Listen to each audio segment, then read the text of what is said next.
আজ হলো 12ই জানুয়ারি। 3 দিনের ছুটি নিয়ে আমি এসেছি বাড়ি। আর আমাদের বাড়ির পাশে আয়োজিত হয়েছে দিদি নাম্বার ওয়ানের অডিশন। এখন বাজে সকাল ওই 10টা মতো। আমিও সেজেগুজে রেডি হয়ে হাজির হয়েছি এখানে। আর দেখো বাইরের লাইনটাও কিন্তু বেশ বেড়ে চলেছে। এরপর আমরা একটা ফর্ম ফিল আপ করলাম। তারপর দিলাম অডিশন। এর পরের আর কোনো ভিডিও ক্লিপ আমার অবশ্য আর নেওয়া হয়নি। এরপর ওই দিন বিকেল 4টে নাগাদ আমার কাছে কল আসে।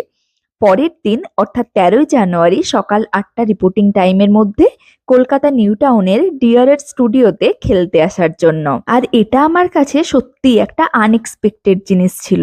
তাই অল্প সময়ের মধ্যে সমস্ত কিছু অ্যারেঞ্জ করে মা বাবা দিদিকে নিয়ে আজ আমি যাচ্ছি দিদি নাম্বার ওয়ানে খেলতে।